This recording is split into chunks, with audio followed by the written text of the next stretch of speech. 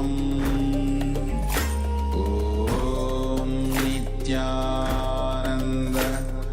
Paramashivoham. Yes, you can relax now. Slowly, very slowly, remove your eye bands and gently let the light come back into your eyes. And just take a moment and let us know what was revealed to you in your third eye.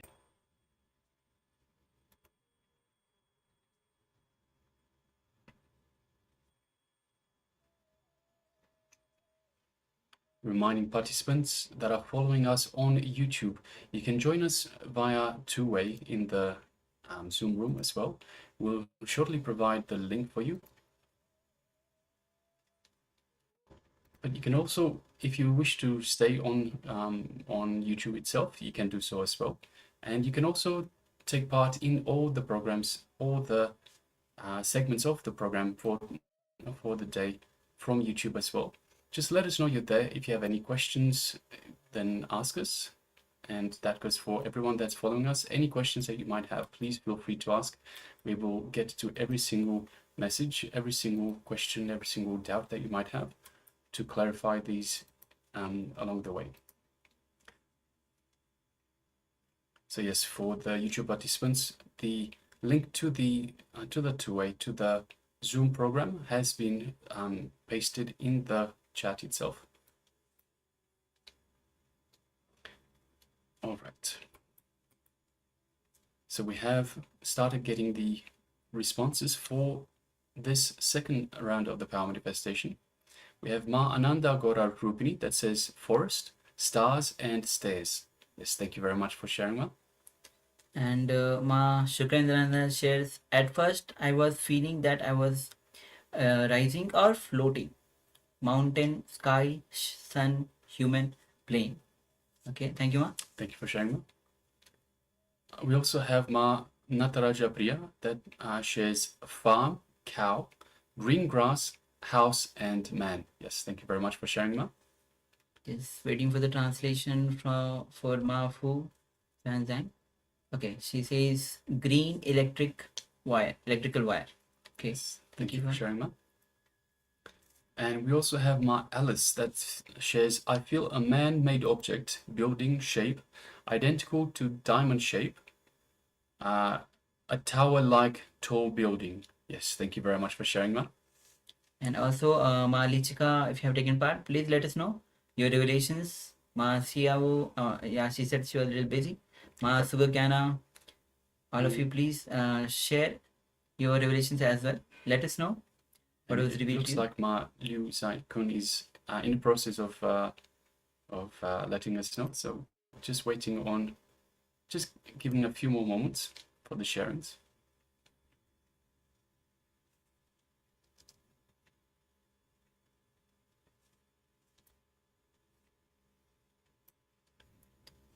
Okay, so we'll move to the verification. Let's see what was actually shown.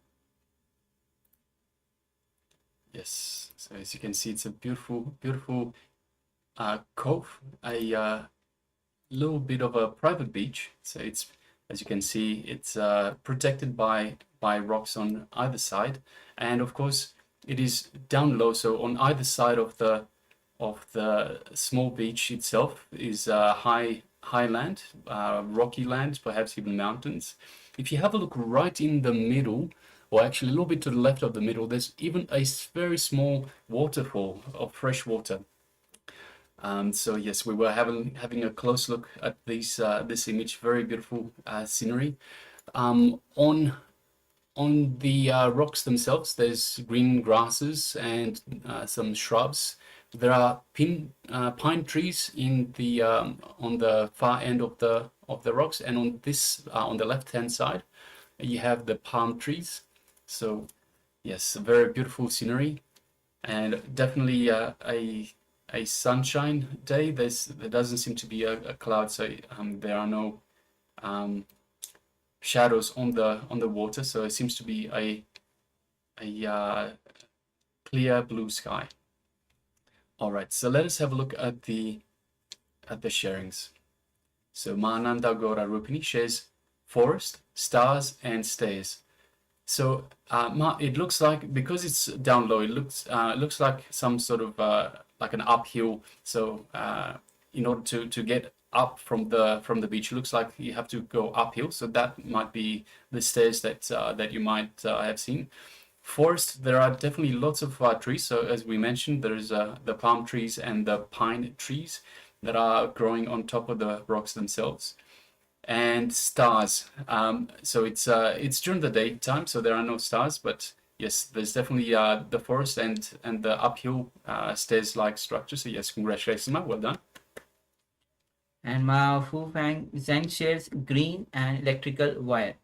So definitely we have a lot of green, Ma. You can see on the left, the trees, even the grasses are green. And electrical wire we don't see, and there's a less chance that we have electrical wires in these places. Thank you. Thank you for sharing, Ma. Yes, definitely a lot of green. We have Ma Shukra Indrananda that shares, at first I was feeling that I was rising or floating. So yes, both, Ma, floating on the water and rising up on top of the rocks. Mountain, definitely mountain, sky, and sun. So we definitely have, it's a very sunshiny day. And human playing. Well, we were actually discussing about being on the beach itself. Yeah, it's a beautiful, beautiful beach. So yes, we were thinking about playing on the beach. Yes. So yes, well done, Ma. Congratulations. And Ma Nataraja Priya says farm, cow, green grass, house, and man. So we definitely have green grasses a lot. Green grasses even on the hill, on the mountain structure. And we have house. We don't see a house though, but the rock itself gives a feeling of a house where people can actually stay for a while. And a man, and man, of course, as we were discussing how we were actually planning to go into the beach and play around in the beach itself. So yes, and cows. Okay. Yes. Thank you for sharing, Ma. Yes, and we have Ma Alice that shares, I feel man-made object, building, or shape identical to diamond.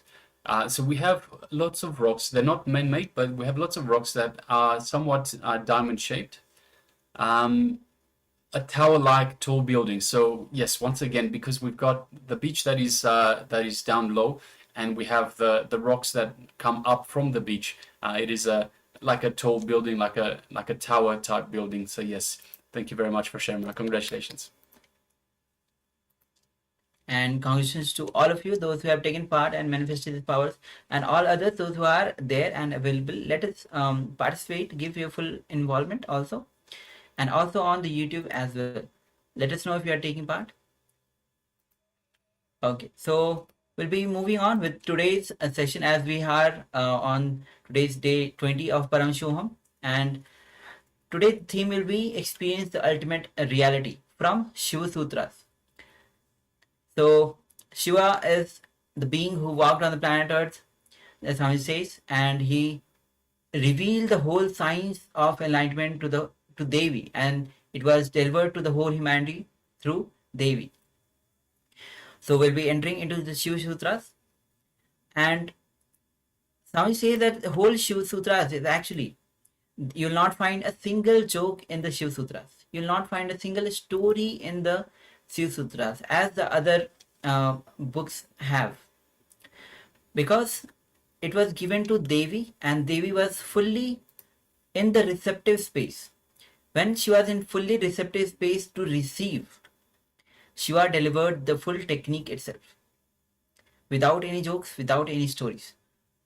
That's why when other books or other books actually talks about stories or the philosophies or the jokes, because people have to they are preparing the people to get ready to receive, to be in the receptive space. But here Devi is in full receptive space, so Shiva revealed to Devi.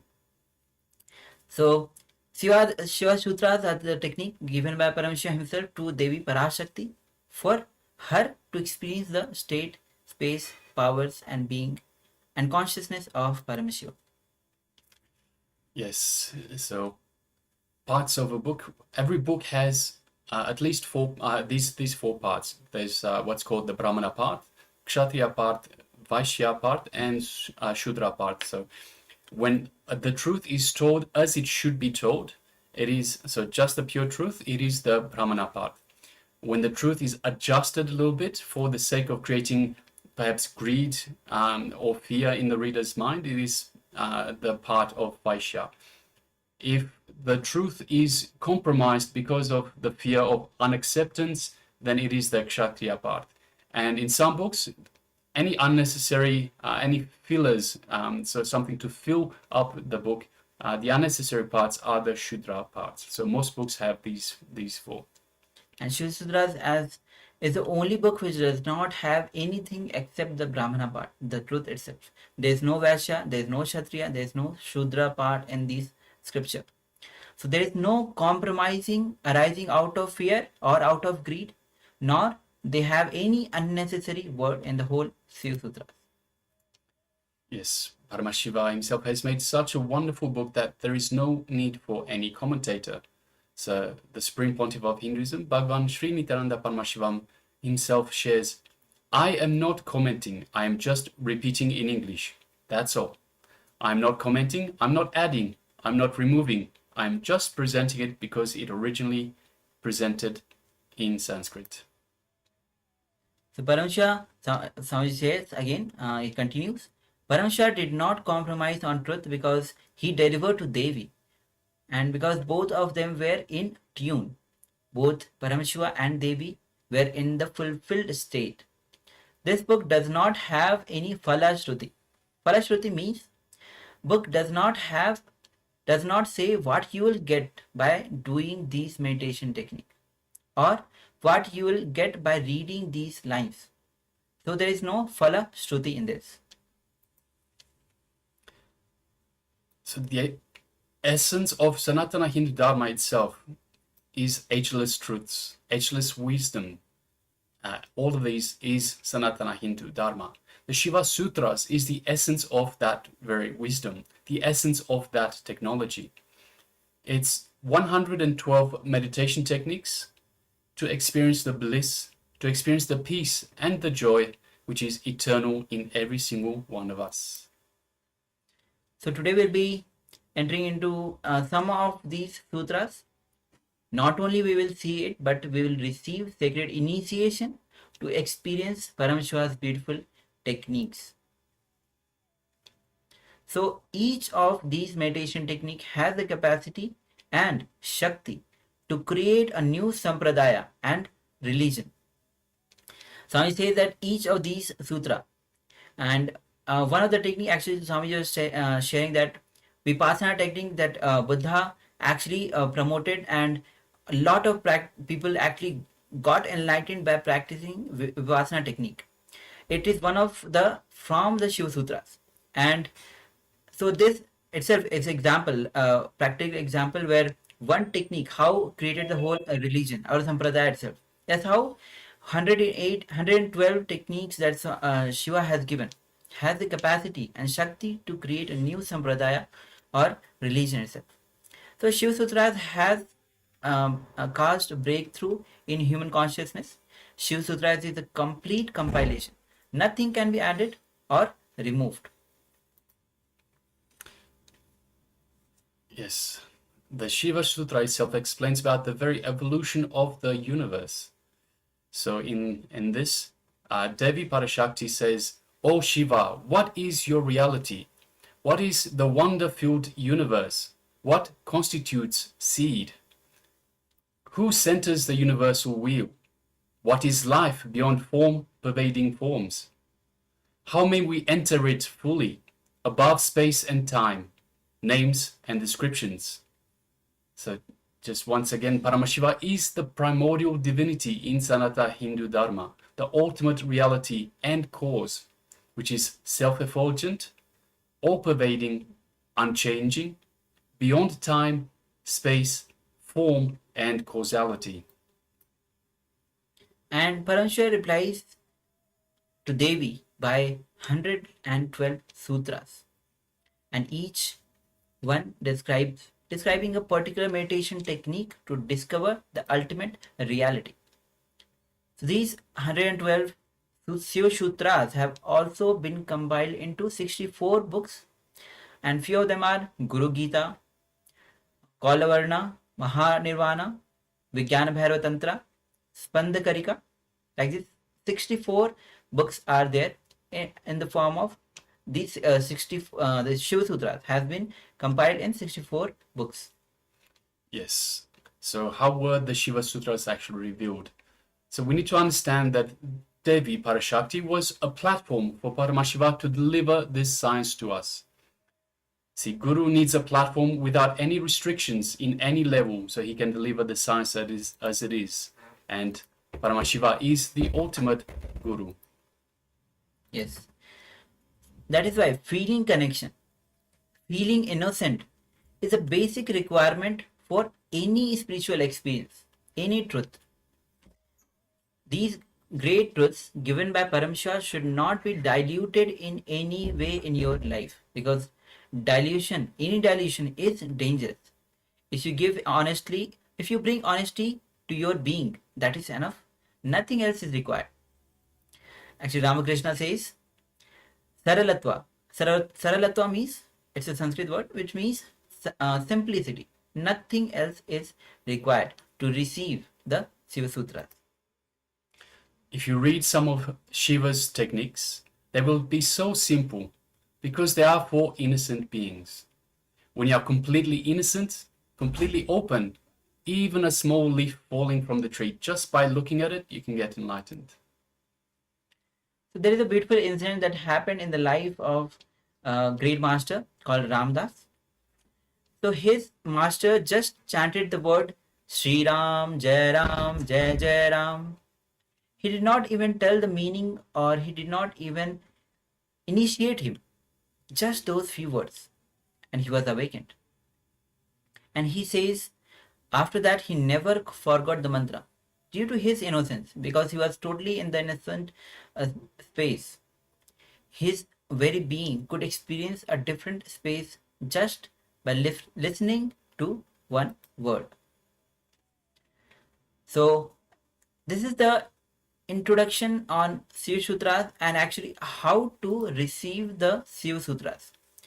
It was Devi who was in the space of full receptive, and it was delivered. So now, as we are starting, as Swamiji will be revealing Shiva Sutras to us, so come to the space of total innocence to receive the Shiva Sutras.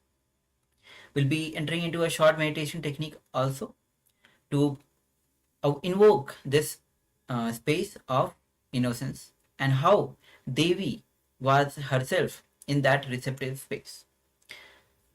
Yes, so this short meditation to receive the Shiva Sutras will help us to receive the knowledge, to imbibe it, and to make it as our own experience.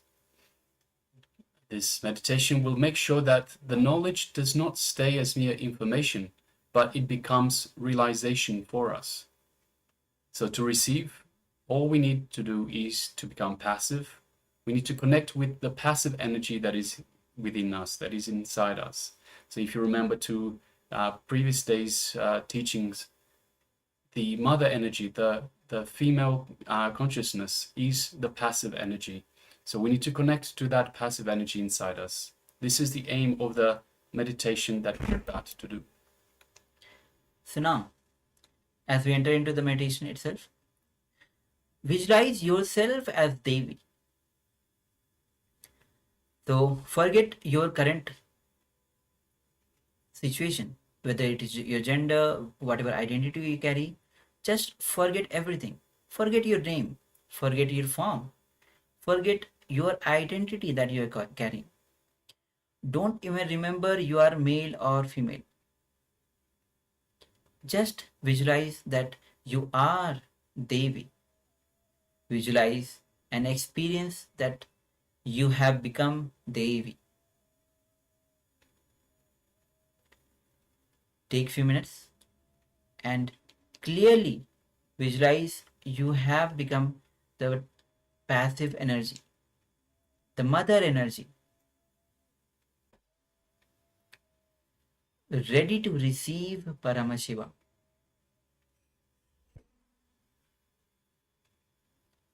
Become like a womb, Uma, so that Paramashiva can happen in you. So you can close your eyes as well. Visualize yourself as Devi. Forget your name, forget your form, forget your identity, forget your gender. Visualize you are Devi. Just become Devi. So let's take few minutes and let's enter into this beautiful meditation.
slowly.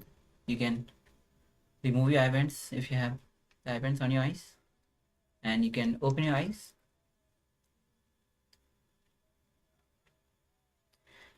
And with this receptive space, with this passive, safe space that we are in, we are ready to receive the Shiva Sutras. We'll be entering into the revelation by Swamiji, where he introduces the Shiva Sutras. So, from the same space of receptivity, passivity, come to the space of listening as we begin with the introduction to Shiva Sutras.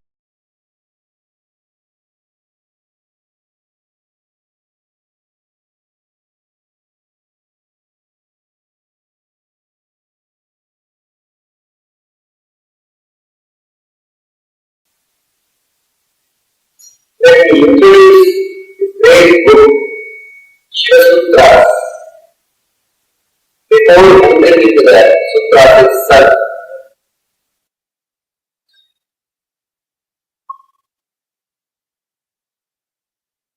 In India, for thousands of years, big research and development was happening in the inner field, in the inner science, in the consciousness. Every society, every culture was putting their excessive energy in some field. Some countries have put their excessive energy in politics. Some countries have put their excessive energy in the field of technology. Some countries have put their excessive energy in creating weapons, controlling others. India has diverted its excessive energy to do the research and development in the inner consciousness, to create the best consciousness, to create beautiful inner space. You can say this one statement I can make really confident. No other country, no other culture has done so much of research and development in the field of inner consciousness, in the inner field. So much of research and development happened in India.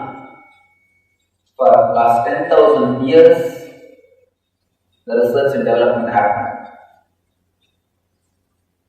More than 1 million inner scientists were involved. In India, we have more than 1 million sadhus and sannyasis. More than 1 million inner scientists were involved in the research and development. More than 1 million inner science laboratories were used. In India, the temples and ashrams in which everyday congregation happens is more than 1 million. Understand? I am not speaking about the temples and ashrams which are not used by people every day. I am speaking about the temples and ashrams which are used by people every day. Their congregation happens every day. More than 1 million inner science laboratories, 1 million inner scientists, 10,000 years of research and development. More than 1 billion people are following this lifestyle directly or indirectly, knowingly or unknowingly. People who have read the spiritual literatures, who are exposed to the spiritual culture, they are following this lifestyle knowingly. People who are not exposed to the intellectual understanding and the spiritual culture, they are also following the same lifestyle without knowing the reason.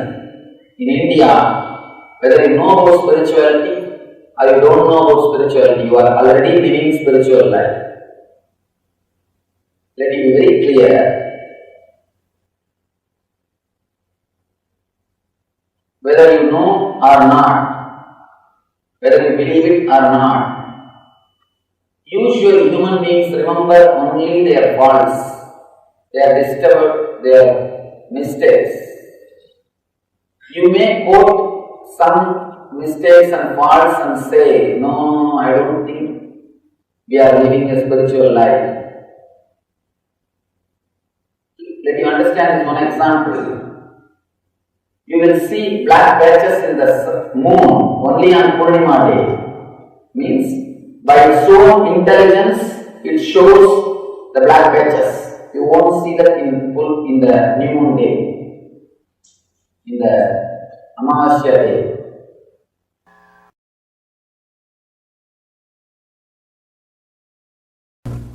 Shiva. The word Shiva means in Sanskrit causeless auspiciousness. Whatever happens in your life, even if the best thing happens, you can always think, it could have been little better. It could have been little better.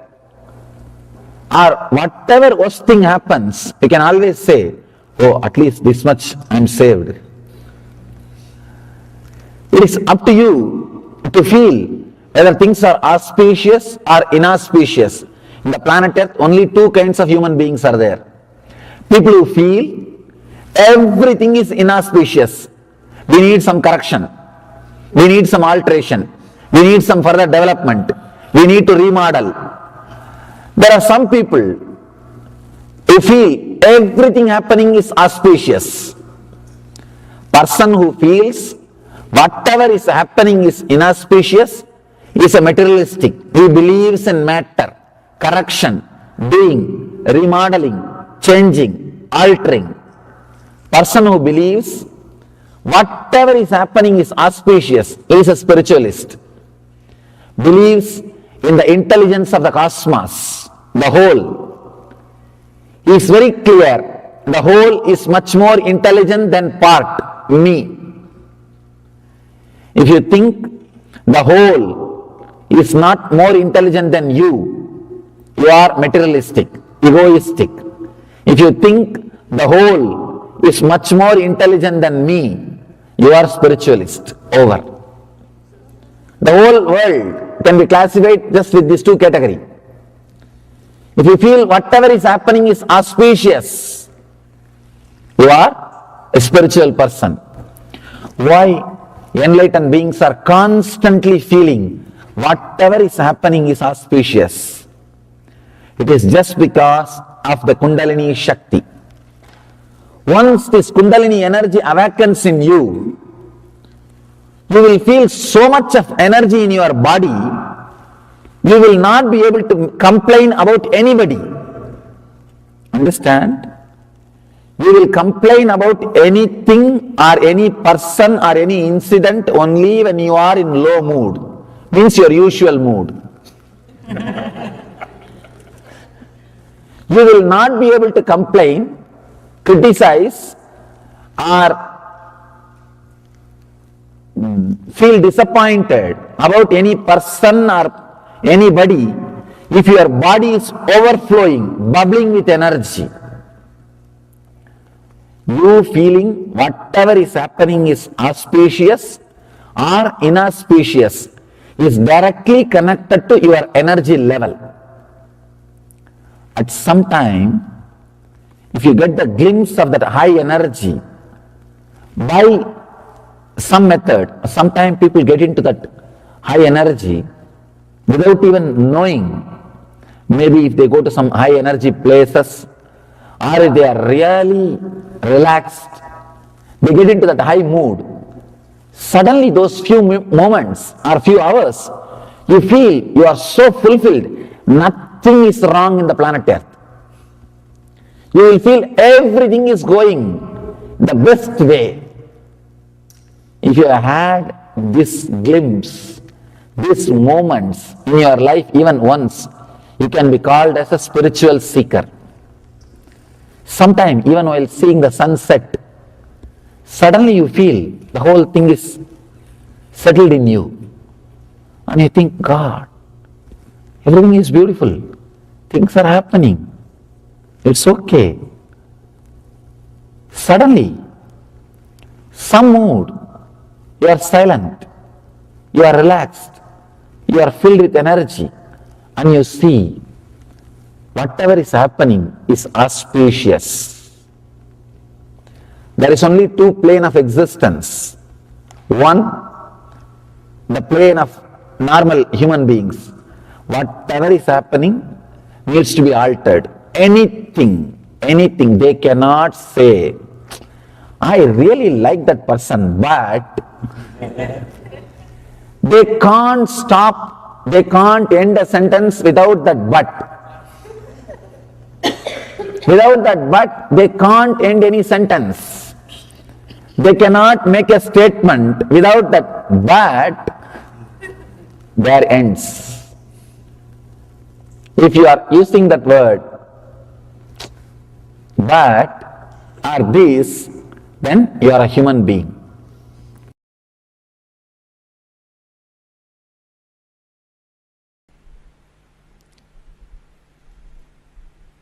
Today we are entering into the third sutra. In the first chapter, third sutra, Shastra Yonitvat.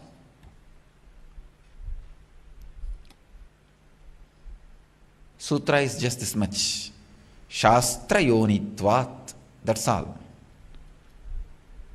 Translation says Brahman is omniscient because of its being the source of the scriptures. Swami Veereshwarananda translates as the omniscient and omnipotence of Brahman being the source of scriptures.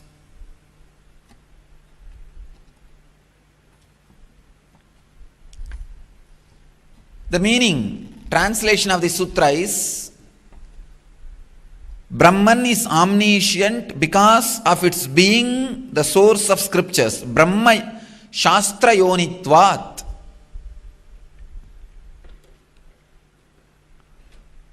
Just two words. Source of the Shastras. This is the source of the Shastras. Understand? First, let us understand the word Shastra. Shastra means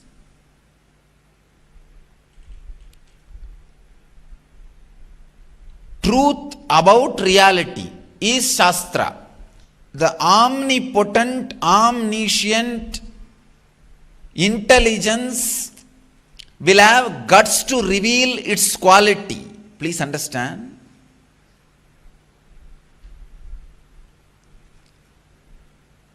Only the ultimate will have the strength to reveal its qualities to you, to reveal truths about itself to you.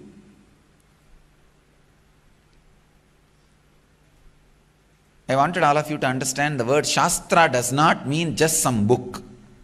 Shastra means truth about reality. Only truth has a capacity to reveal its truth. Nothing else can reveal about its truth. Please understand, leading somebody in the path of truth is very dangerous unless you are established in it. If you are not established and you are leading, a disciple will find out your falsehood. That's one of the important,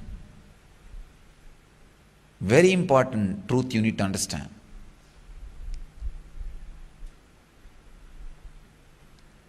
What is enlightenment? If you ask me now, I will tell. Fan is moving. TVs are functioning. People are sitting.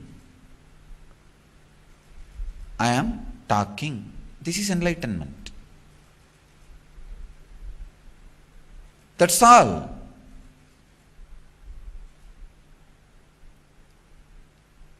If you ask me, Swamiji, please teach Brahma Sutra for this moment, I will say, I am sitting on a gold-plated throne.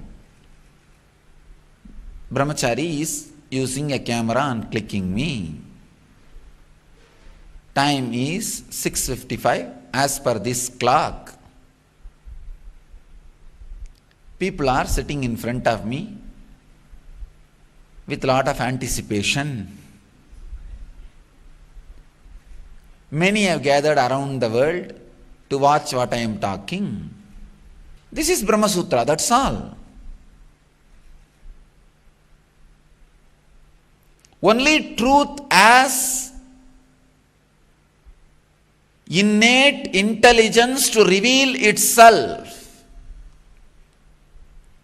Shastra means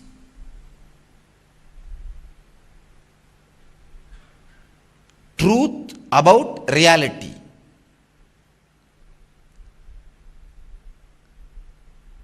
Existence is great because it reveals all the truths about its reality.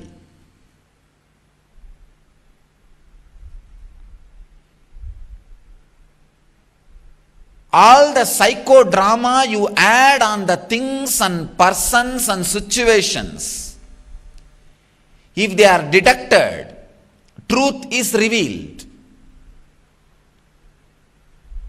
The moment you start the psychodrama of me being Guru, I start the psychodrama of you being a disciple.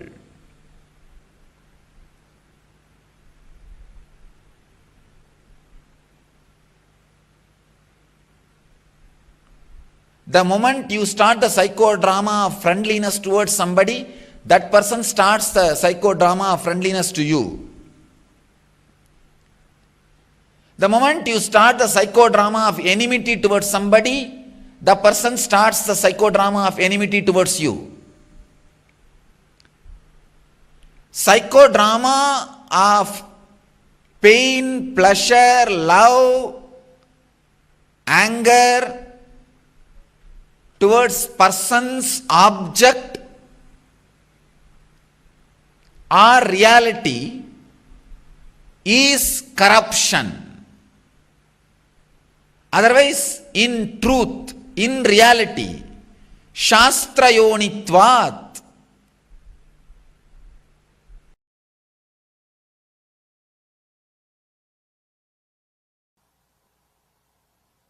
every type of human being is trying to help from where they are. Wherever they are standing, he goes to their level. From there, he is bringing them to ultimate experience. Shiva, I think he knows what is going to happen in the future. That is why 5,000 years ago he has solved the problem with a single sutra. With this one sutra he has solved the whole problem between the head and the heart.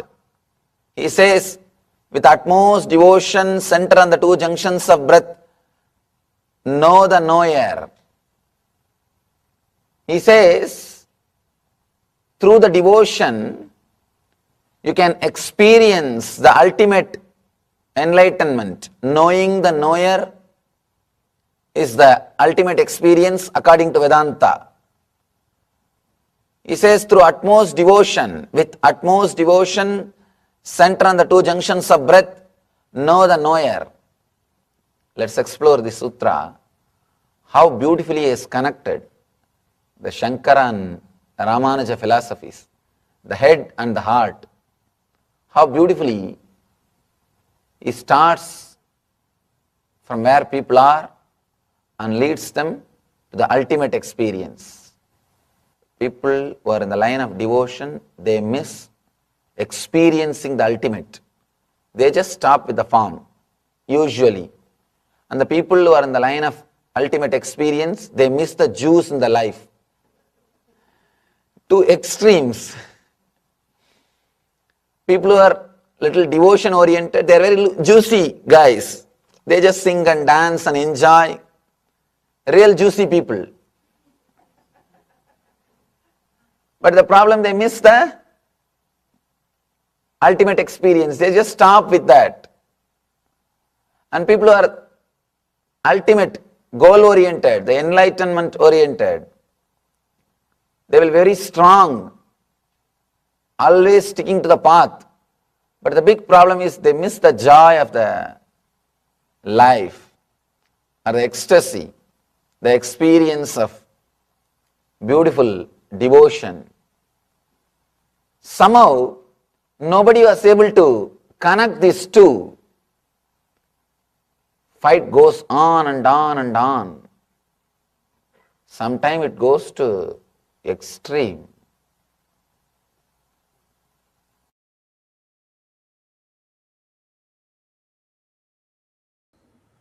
Please understand, I am equating sattva into Jivan Mukti. The restful awareness as living enlightenment, because restful awareness is a direct way to living enlightenment. Let me define restful awareness.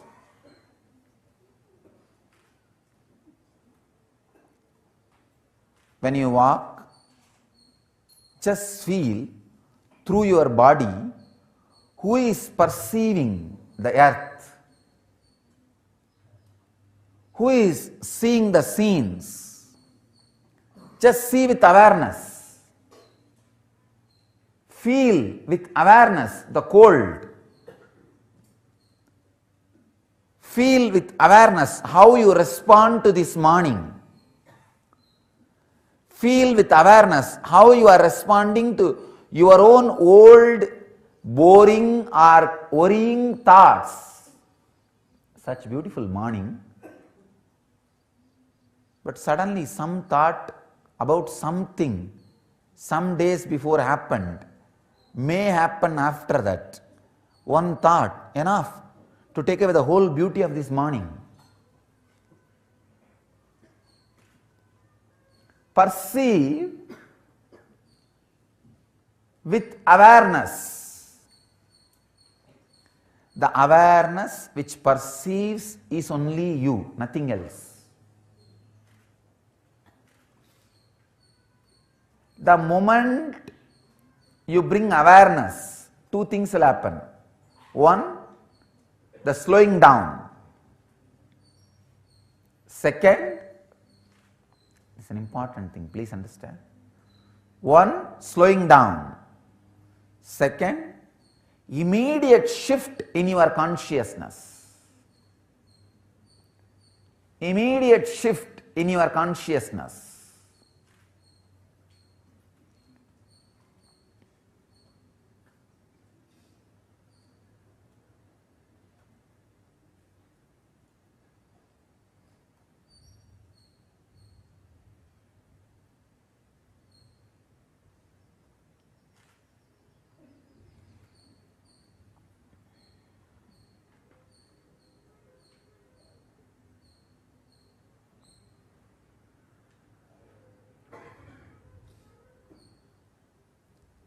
What I call as cognitive shift, the space where cognition happens in you, the gear gets shifted from matter to consciousness. Actually, unclutching is necessary for this shift only. For any gear change, you need disclutching of gear plate and engine, gearbox and engine. Same way, for the shift, cognitive shift from the matter to energy, consciousness, unclutching. I tell you,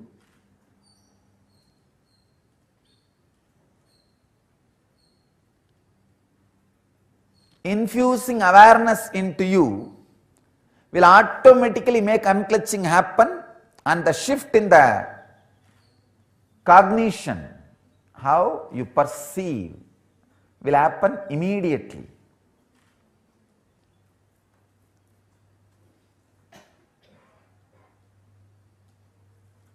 Just live for a few days. You will realize with less thought, more actions are happening in you. Physically, mentally, in all possible ways.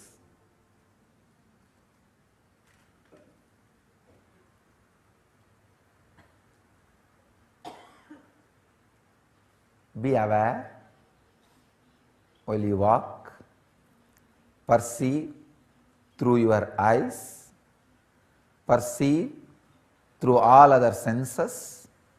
Remember, just perceiving is different, knowing that you are perceiving is different. Just taking bath is different, knowing you are taking bath is different. Just walking is different, being aware that you are walking is different. Just talking is different, being aware you are talking is different.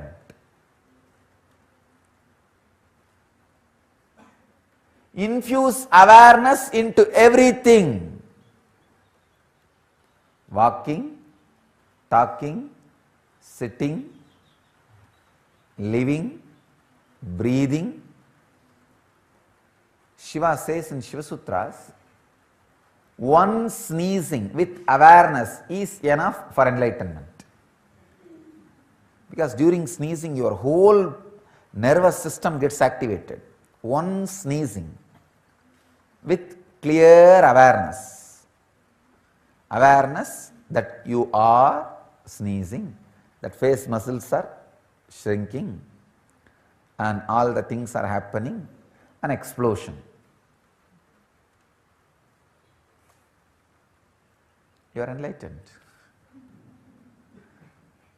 All you need is one sneezing with awareness, that's all.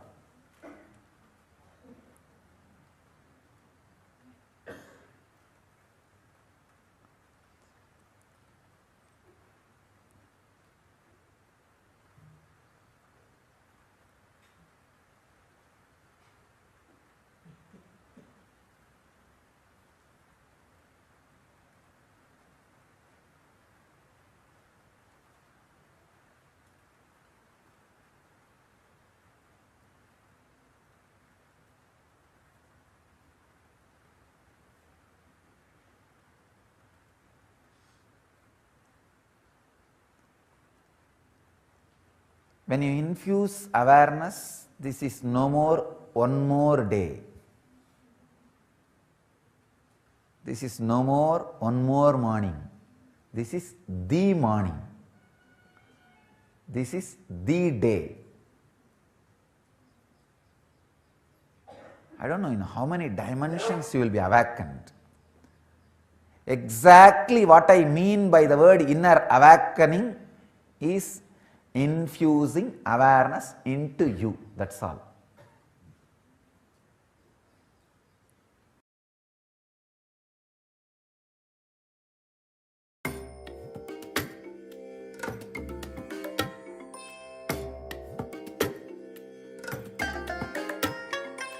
I bless you all.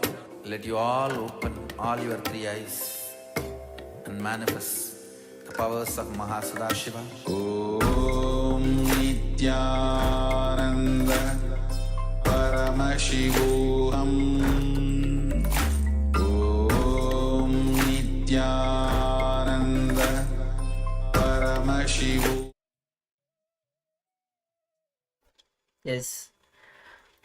One sneezing with awareness can make you enlightened. And Swami's talked a lot about awareness.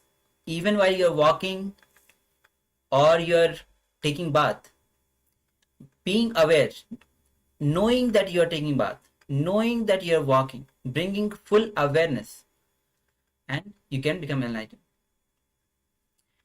And Swami says the Shiva, as Swami introduced about Shiva Sutras, Shiva himself, the Shiva Sanskrit word itself, meaning is causeless, auspicious. And so there are two ways of existence that Swamiji told. Either you feel that everything is auspicious, or everything is needs to be corrected, need to be improved. So there Swamiji talked, either when you are enlightened you feel everything is auspicious, or at normal human level we feel everything needs some improvement, some growth, development, which is our normal state, as Swami says. And Swami says about truth, only truth, only the ultimate existence has the capacity to reveal itself. Only the truth has the capacity to reveal itself as in its full entirety. So Swamiji talks about, again and again he talks about the awareness, bringing awareness into every action that we do, even our day-to-day life, what we do, taking bath, walking, with full awareness. When we do, we live enlightenment. Swamiji talked about the present moment. What is the present moment enlightenment? He talked about fan is running. He talked about the situation when he was talking about that moment. Like fan is running, people are sitting, they are listening. That is truth at that moment. Okay, so with this we'll be entering into a power manifestation. And today we'll be manifesting the power of third eye solutions. Yes, so requesting participants to let us get ready for the third eye power manifestation of third eye solutions. So how is this going to work? We are going to write down a question or a solution that we want an answer for. We will have this question or solution in our third eye, and we will invoke Swamiji and ask Swamiji to give us the solution, to reveal the solution or the answer to the question in our third eye. So requesting all participants, please grab a pen and paper now and write down a question or a solution that you want an answer for. So just take a moment, grab a pen and paper and write down a question or a solution that you want an answer for. And please make sure that it is something that is important to you, so you don't have a look in retrospective and say, oh, I should have used something that's more relevant.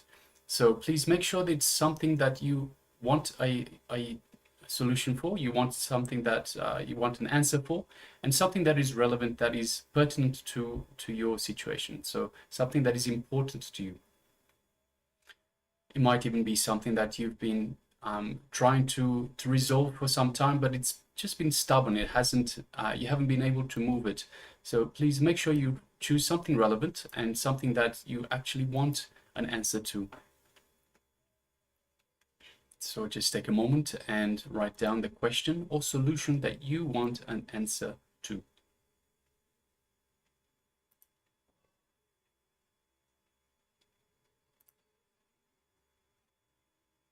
And those who are watching us on YouTube, take a moment to write a question,